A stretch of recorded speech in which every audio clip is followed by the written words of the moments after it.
아멘. 우리 하나님 말씀 보겠습니다. 이사야 40장 27절에서 31절 말씀까지 보겠습니다. 우리 교독을 하는데 여러분과 제가 서로 교독하는데 여러분이 먼저 읽겠습니다. 자, 시작.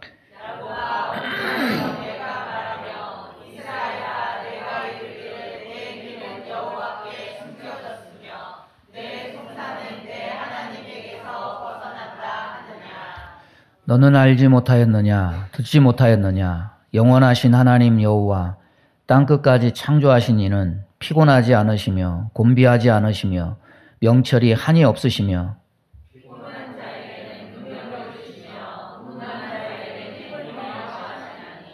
소년이라도 피곤하며 곤비하며 장정이라도 넘어지며 쓰러지되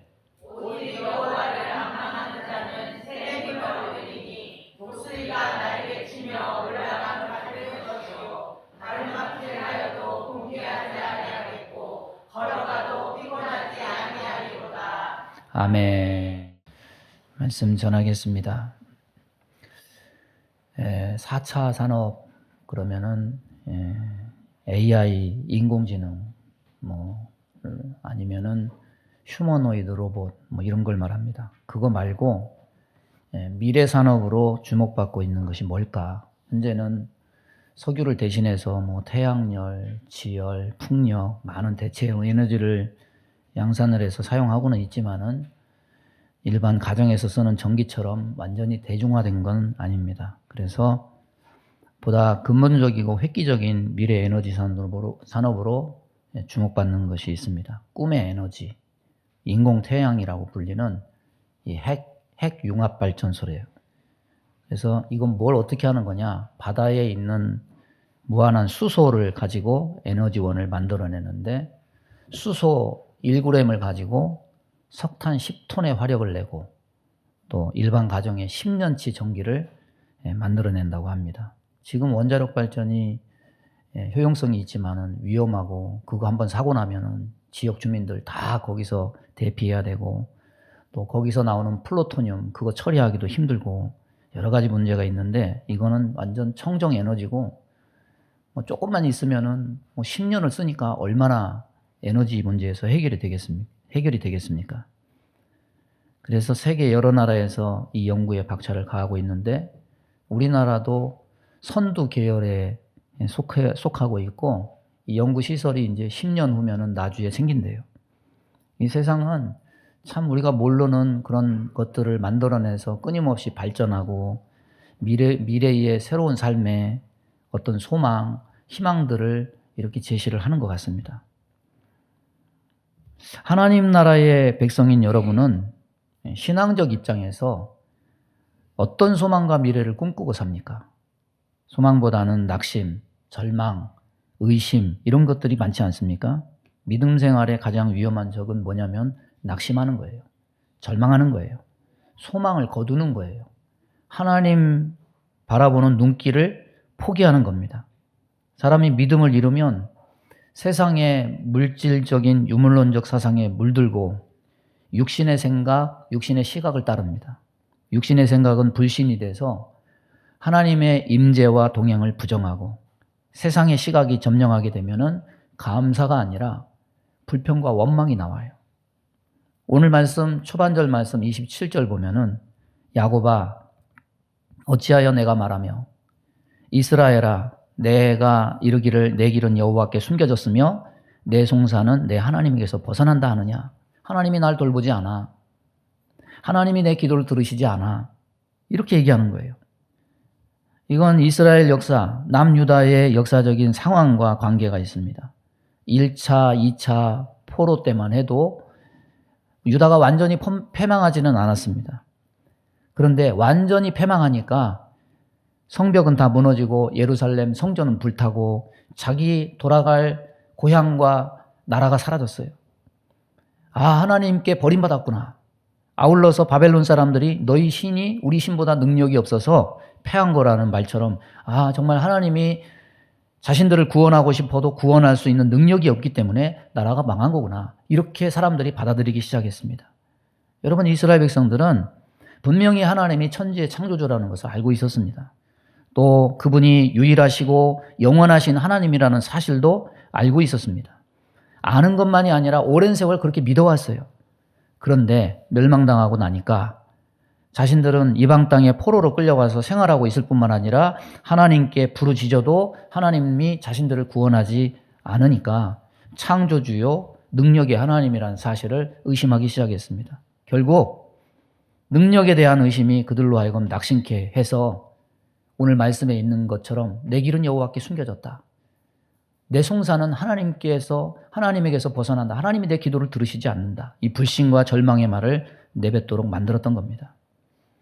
여러분, 하나님을 바라보는 눈길과 소망을 포기하면 그 사람은 무엇을 긍정하고 무엇을 바라보게 될까? 말씀을 부정하고요. 세속의 외침을 믿게 돼요. 하나님 나라를 포기하고요. 세상을 지향하게 됩니다. 하나님 믿는 대신에 눈에 보이는 돈과 권력과 지위를 믿게 돼요. 인생의 방향과 목적과 모든 것들이 원래대로 본성대로 돌아가게 돼요. 이제 성탄절이 한 달 남았죠. 여러분은 그리스도가 무엇보다도 우리의 소망임을 믿습니까?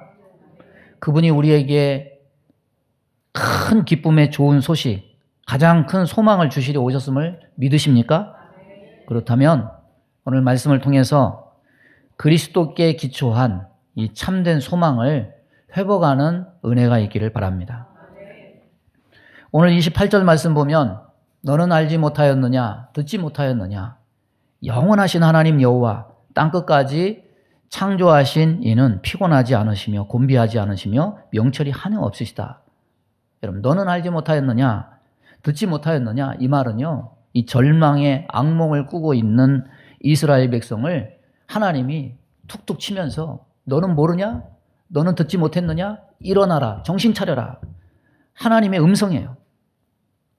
이스라엘 백성이 내 사정은 여호와께 숨겨졌고 원통한 것은 하나님이 듣지 않으신다.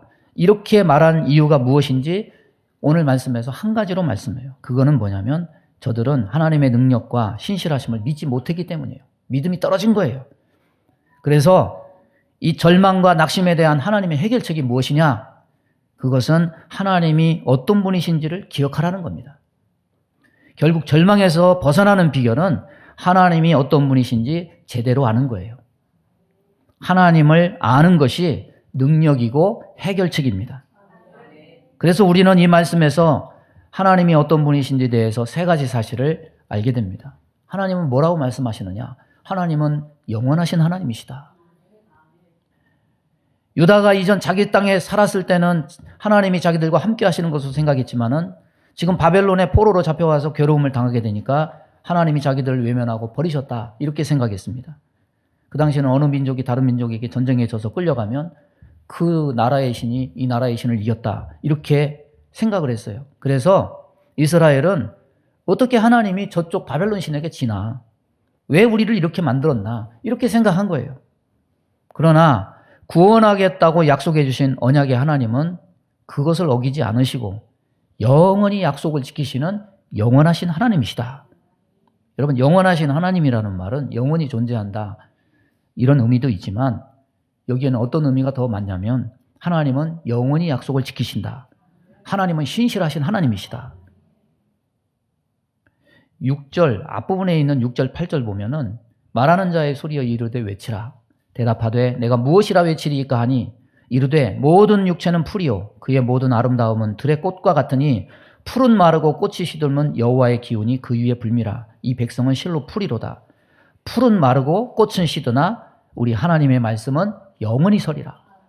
따라서 보겠습니다. 하나님의 말씀은 영원히 선다. 하나님께서 자기 백성을 구원하시기로 약속한 이상 수십 년, 수백 년, 수천 년이 흘러도 세월이 흐르고 사람이 바뀌고 환경이 바뀌어도 하나님의 약속과 신실하심은 변하지 않는다. 여러분, 하나님의 백성인 우리가 이 절망과 의심의 성에서 빠져나올 수 있는 비결은 영원하신 하나님을 바라보는 거예요. 시선을 영원하신 하나님께 두시기 바랍니다. 영원하신 하나님을 기억하시기 바랍니다. 그 약속을 붙드시기를 바랍니다. 그런 자는 절망의 상황을 빠져나갈 수 있어요. 그 다음에 뭐라고 얘기합니까? 땅 끝까지 창조하신 이다. 이 말은 뭐냐면 하나님이 구원의 약속을 이룰 수 있는 무한한 능력을 가지신 분이다. 이런 뜻이에요. 여러분, 인생은요, 마르는 풀과 같고 시드는 꽃과 같다고 했습니다. 그러나 하나님은 전능하시기 때문에 변치 않으셔요. 하나님의 능력은 시들미 없어요. 내가 약속대로 할 마음은 있는데 이걸 행할 능력이 없으면 얼마나 답답합니까? 그러나 하나님은 약속을 지키실 마음도 있으시고 약속을 지키실 능력도 있으신 분이십니다. 그 능력은 그냥 있는 정도가 아니에요. 무한한 능력입니다. 40장 15절 17절 보면은 거기에 보면은 보라 그에게는 열방이 통에 한 방울 물과 같고 그는 그들을 없는 것 같이 빈 것과 같이 여긴다. 지금 유다에게 닥친 상황을 보면 엄청난 대제국인 바벨론에게 통치와 압제를 당하는 상황입니다. 전쟁에서 패해서 예루살렘이 함락되고 다 파괴되고 포로로 끌려간 상황입니다. 그런데 하나님 앞에는 그 엄청난 바벨론도 아무것도 아니다. 물 한 방울 정도 없는 것과 같다. 바벨론뿐만 아니라 이집트라도 그 당시 모든 강대국들을 다 합쳐놔도 물 한 방울 같이 여기시고 아무것도 아닌 것처럼 빈 것 같이 여기신다. 우리는 어려운 일 당하면 우리가 삶 속에서 경험하고 있는 고통을 통해서 자꾸 하나님이 어떤 수준인지 판단하려고 해요. 내 경험을 통해서 하나님은 이런 분이시라고 하면서 내 경험에 하나님을 끼워 넣어요. 인간 수준으로 격화시키고 인간 능력 이하로 제한시켜요. 그래서 인간의 판단은 틀리고 커다란 오류가 생깁니다. 여러분, 하나님을 제대로 평가하고 이해하려면 뭘 보면 되느냐? 하나님이 창조하신 우주를 보면 됩니다. 여러분, 창조하신 분이 더 큽니까? 창조물이 더 큽니까? 창조하신 분이 훨씬 더 큰 거예요. 그런데 이 우주가 얼마나 광대해요. 과학자들이 아무리 측정하려고 해도 측정하다가 죽어요. 너무 커가지고. 저 수천억 개 떠있는 은하계 중에 우리는 아직도 이 태양계도 못 벗어났어요. 하나님의 능력의 차원은 우리와 비교될 수가 없습니다. 엄청난 능력으로 하나도 빠뜨림이 없이 다 창조하신 하나님이셔요. 땅 끝까지, 우주 끝까지 창조하신 하나님의 능력을 생각하고 바라보면서 소망을 가지라. 하나님은 말씀하고 있는 겁니다. 또 하나님은 약속을 지키시는 과정에서 무한한 지혜를 가지시고 이것을 이루십니다. 우리는 당장 문제가 해결되기를 원하면서 기대를 해요. 그런데 하나님은 선한 뜻을 갖고 계시기 때문에 하나님이 정한 때가 있어요. 이스라엘은 자기네 땅에서 살 때가 가장 좋았다고 생각을 했습니다. 그러나 하나님의 지혜 속에는 바벨론 포로의 생활이 오히려 하나님의 축복이었어요. 왜냐하면 저들은 자기들이 원하는 방식, 세상적인 방식으로 하나님 앞에 서기를 원했지만은 하나님은 하나님의 방법으로 저들을 나라가 망하고 포로 가운데 두시면서 저들을 정결케 하고 깨끗게 하기로 하나님이 원하셨기 때문이에요. 그래서 어떤 사람은 그렇게 말해요. 고난은 변장된 축복이다. 우리는 기도할 때 대부분 내 방식대로 문제가 해결되기를 바라요. 그런데 하나님은 하나님의 방식대로 문제를 해결해 주십니다. 내 방식이 아니에요. 하나님의 방식이에요. 그리고 그것이 최고의 방법이에요. 명철이 뭡니까? 총명하고 사리에 밝은 것. 내가 내 상황을 판단하고 분별하는 것보다 하나님이 나를 파악하시고 분별하시는 능력이 훨씬 더 뛰어납니다. 그러므로 하나님께서 당신의 백성에게 항상 최고의 것을 최상의 때에 최선의 방법으로 공급해 주신다는 사실을 우리는 믿어야 돼요. 영국의 유명한 선교사 데이비드 리빙스턴이 하루는 마차를 타고 여행을 해요. 길을 가는데 어떤 사람이 무거운 짐을 지고 가는 거예요. 근데 자기 마차에 짐도 많은데 저 사람을 태워야 될까 말까 했는데 그래도 뭐 조금 더 태운다고 뭐가 고장 나지는 않겠지. 그런데 얼마 못 가서 마차가 그냥 바퀴가 빠져버렸어요. 그날 마을에 가서 전도하고 뭐 이렇게 뭐 여기 마차에 실은 이런 것들도 좀 공급도 하고 이러려고 했는데 그날 그렇게 돼버리니까 계획이 다 무산돼 버렸어요. 고장이 나서 갈 수가 없어요. 이런 상황이면 짜증이 나든지 화가 나죠. 그냥 가다가 그랬어도 화가 날 텐데 그냥 선행을 베풀었는데도 아이와 하나님이 왜 이런 나쁜 일을 생기게 했을까? 예? 충분히 하나님께 불평과 원망을 할 만한 상황이에요. 근데 나중에 알고 보니까 자기가 그때 가고 있었던 바로 그 마을에 강도들이 나타나가지고 주민들을 다 죽이고 모든 것을 약탈해 갔다. 이 소식을 들은 거죠. 거기에 갔으면 리빙스턴도 순교했겠죠. 우리도 똑같아요. 사고가 난 마차만 보면 좌절하고 절망합니다. 내 눈에 보이는 것만 보면 화가 나고 좌절하고 원망이 나와요. 아니, 내가 이렇게 남 좋은 일을 했는데 왜 하나님이 내게 해가 되는 일을 허락하시나? 분노하고 원망해요. 내가 열심히 기도하고 말씀도 묵상하고 봉사도 열심히 했는데 하나님은 왜 내 길을 열어주지 않고 응답을 안 해주시는가? 원망하는 마음, 이런 것들이 생겨요.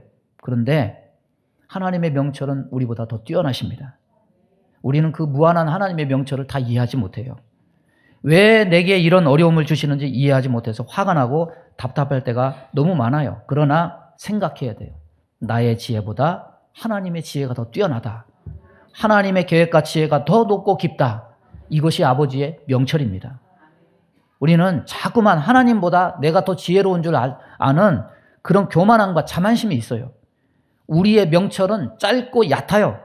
하나님의 명철은 깊고 무한합니다. 욥이 이런 고백을 했습니다. 그가 왼쪽에서 일하시나 내가 만날 수 없고 그가 오른쪽으로 돌이키시나 배울 수 없구나. 하나님은 분명히 일을 하시기는 하시는데 어디에서도 그분을 만날 수가 없고 뵐 수가 없다고 욥이 탄식을 해요. 그런데 바로 그 다음 구절을 보면 그는 여기서 멈추지 않고 놀라운 믿음의 고백을 합니다. 그리고 그 고통에서 일어서요. 뭐라고 고백하느냐? 나의 가는 길을 오직 그가 아시나니 그가 나를 단련하신 후에는 내가 순금같이 정금같이 되어서 나오리라. 믿음의 고백을 하고 일어서요. 독일에 프랑스의 유명한 알베르트 슈바이처 박사가 있어요. 어려서 제가 이 위인전을 읽었던 게 기억이 나요. 1952년에 노벨 평화상을 받았습니다. 목사의 아들이에요. 루터교 목사의 아들입니다. 프랑스와 독일 국경 지역 알사스 지역에 있었는데 그가 태어날 때는 독일 땅이었고 나중에 프랑스 땅이 돼가지고 프랑스로 국적이 바뀌었어요. 이분은 목사고 신학자고 음악가예요. 바하 음악 오르간 연주자의 대가예요. 이 사람이 의사가 돼서 밀림의 성자라고 불렸습니다. 6,000권의 책을 읽었어요. 연구를 했어요. 예수가 누군가. 그래서 예수전이라는 논문을 썼습니다. 그리고 자기가 결론을 내요. 뭐라고 결론을 내냐? 역사적 예수는 없다. 결론을 내요. 이 사람은 철학적 예수, 도덕적 예수, 이거를 실천하기 위해서 아프리카 밀림 속에 들어가서 흑인들을 치료하면서 평생을 헌신해서 많은 사람들의 박수를 받고 노벨 평화상까지 탔지만 실은 이 사람은 자기 이성으로 말씀을 불신한 사람이죠. 하나님의 영원성, 하나님의 창조주 되심, 명철이 한이 없으신 하나님의 지혜를 인정하지 않고 그냥 자기 지식으로 자기 잣대로 자기가 공부 많이 했다고 책을 많이 읽었다고 그것으로 하나님을 평가하고 예수를 평가한 거예요. 여러분, 우리의 믿음은요 항상 말씀이 근거가 되는데 이 말씀이 믿어지지 않으면 십자가가 믿어지지 않으면 아무리 책을 만권을 읽고 이성으로 분석해도 결론이 나오지 않아요. 여러분들 중에 고난으로 인해서 위기로 인해서 낙심하신 분이 있다면 그렇다면 하나님을 향한 여러분의 믿음을 점검해 보시기 바랍니다.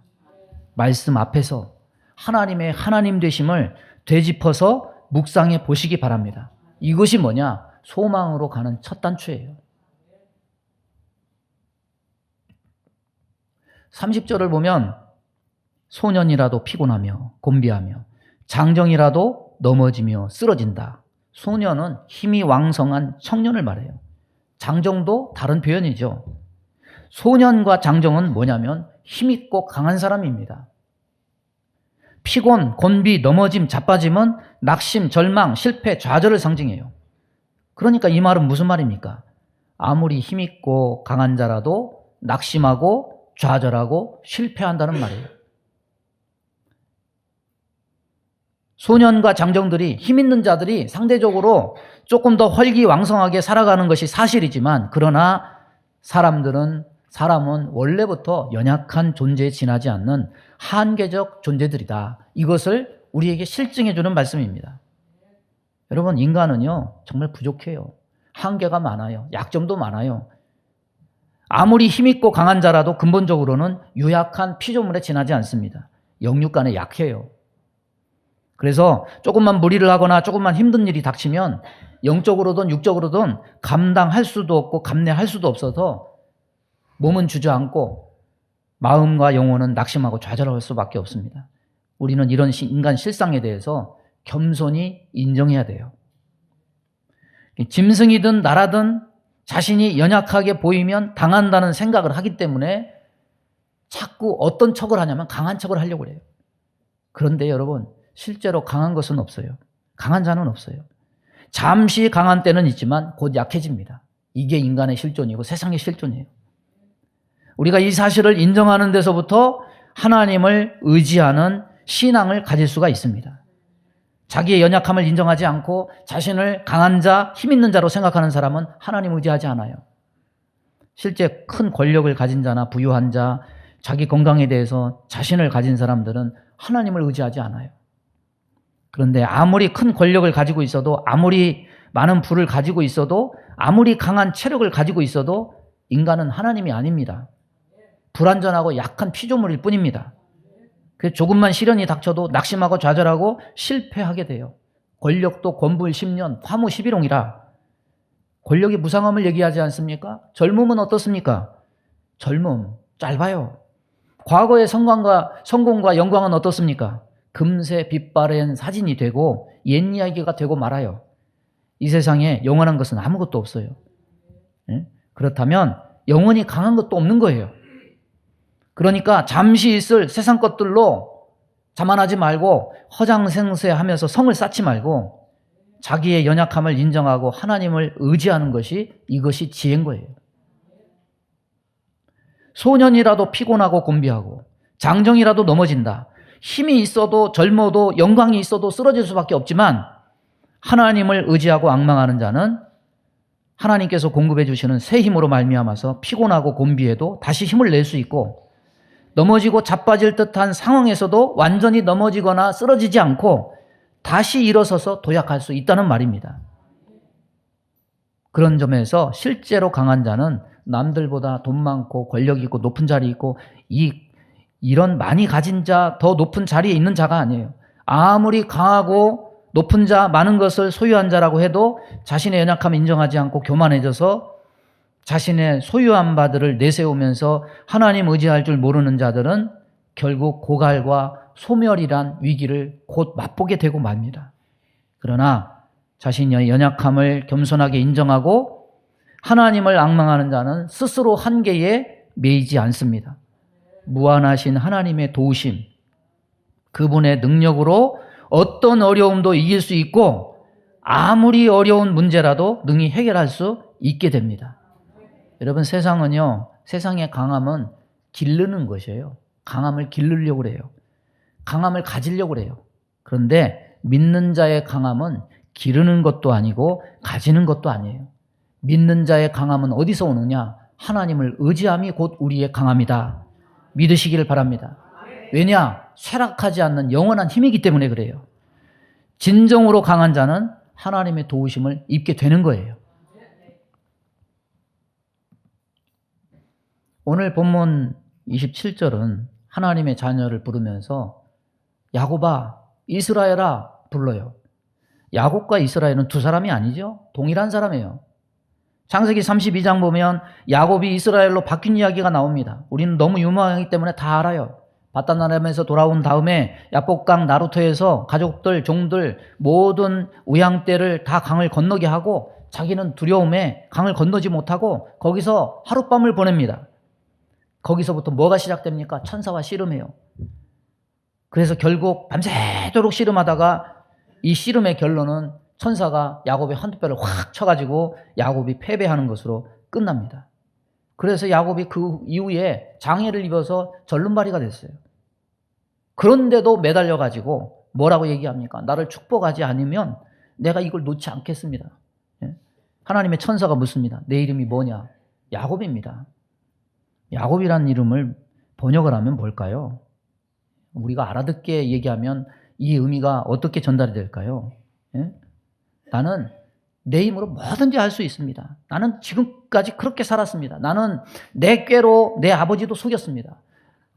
또 둘째로 태어났는데 나는 장자권을 나는 내 꾀로 얻었습니다. 나는 내 삼촌도 속였습니다. 나는 내 힘으로 예쁜 마누라도 얻었습니다. 나는 내 힘으로 자식도 얻었고 많은 종들을 거느렸습니다. 맨손 들고 와서 20년 만에 나는 거부가 됐습니다. 나는 내 힘으로 뭐든지 할 수 있습니다. 이게 야곱이에요. 그런데 구세군의 창설자 부처 대장이 뭐라고 얘기했냐면 이게 야곱이자 이게 타락이다.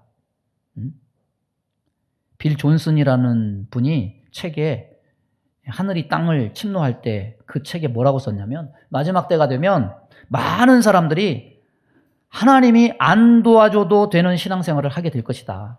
많은 목회자들이 성령이 안 도와줘도 목회 잘하는 세상이 오게 될 것이다.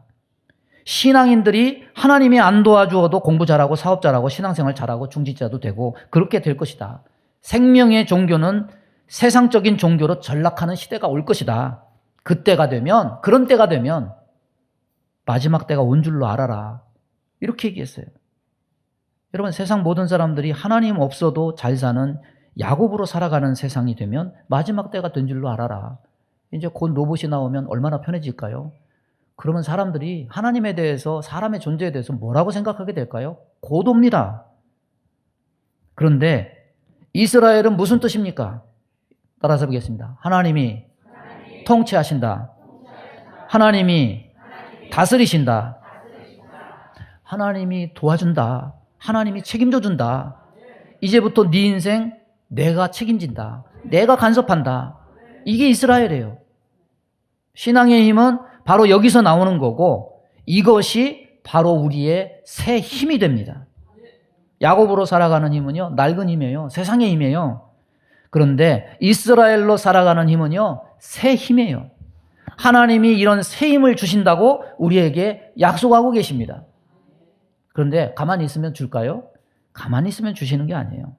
그 새 힘을 어떤 자에게 준다고 얘기합니까?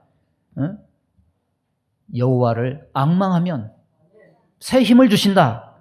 앙망이 뭐예요? 그냥 바라보고 기대하는 거? 그 정도가 아니에요. 앙망은 세 가지 뜻이 있습니다. 첫째는 어떤 뜻이냐면 꼬다, 묶다 이런 뜻이 있어요.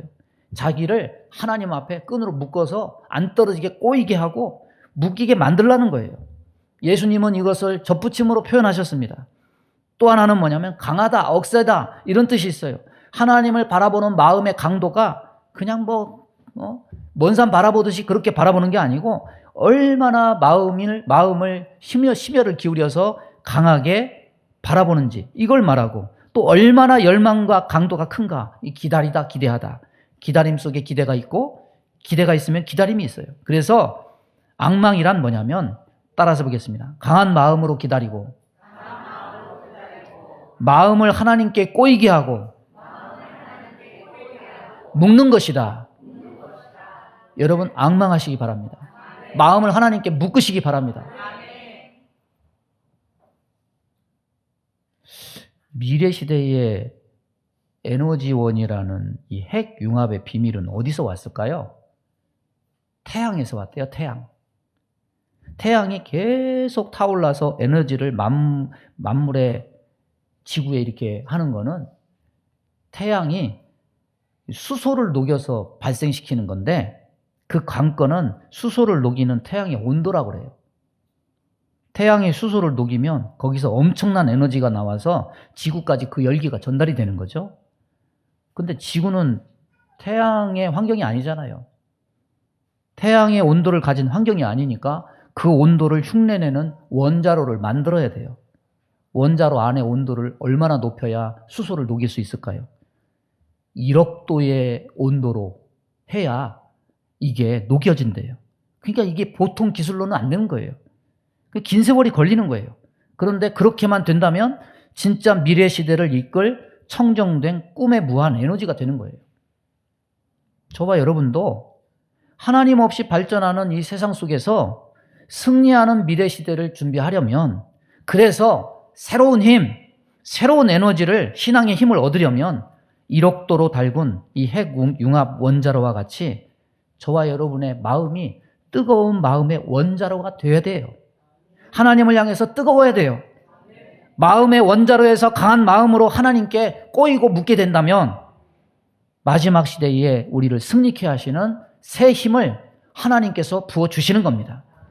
세상을요, 여러분의 힘과 능력으로 이길 수 없어요. 하나님께로부터 오는 강하고 새 힘으로만 우리가 세상을 이길 수가 있습니다. 마음의 용광로 준비해서 새 미래 시대를 준비하시기를 바라고 승리하시기를 주님의 이름으로 축원합니다. 우리 주여 한번 부르고 합심하여 기도하겠습니다. 주여, 하나님 아버지 감사합니다. 오늘도 주의 말씀을 주의 백성들에게 허락해 주심을 감사합니다. 성령님, 우리 가운데 임하여 주셔서 새 힘을 부어 주옵소서, 새 은혜를 부어 주옵소서. 우리의 마음이 앙망하기 원합니다. 우리의 마음이 용광로가 되길 원합니다. 뜨거워지길 원합니다. 하나님께 묶이길 원합니다. 그리하여서 우리가 좌우로 흔들리지 아니하고 믿음의 발길을 내디디며 하나님 앞에 승리하는 삶을 살아갈 수 있도록 주여 우리를 은혜를 내려주시고 새 힘을 부어 주옵소서. 독수리의 날개치며 올라간 같은 새 힘으로 믿음을 지키고 하나님의 영광을 드러내는 자들 다 될 수 있도록 주여 역사해 주옵소서. 예수님의 이름으로 기도하옵나이다. 아멘. 믿음의 손을 가슴에 얹습니다. 몸이 아픈 곳에 손을 얹습니다. 하나님 아버지, 우리는 연약합니다. 우리는 무지합니다.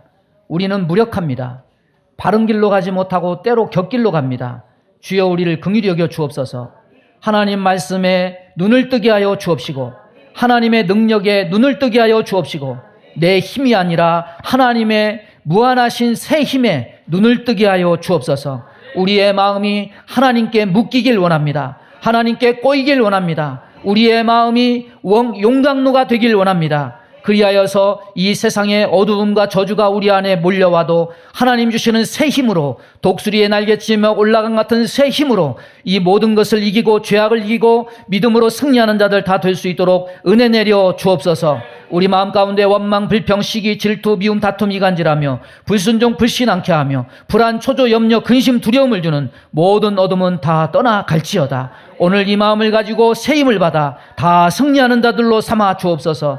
몸이 연약한 곳에 손을 얹고 기도합니다. 손을 얹은 곳마다 보혈로 씻어주시고 성령의 불로 태워 주옵소서. 예수 이름으로 명하노니 모든 병만은 다 떠나갈지어다. 새롭게 해주시고 온전케 해주시고 새 능력과 힘으로 채워 주옵소서. 그리하여서 나고자 절망자가 아니라 승리자, 이기는 자로 살아갈 수 있도록 은혜 베풀어 주옵소서. 예수님의 이름으로 축복하며 기도하옵나이다.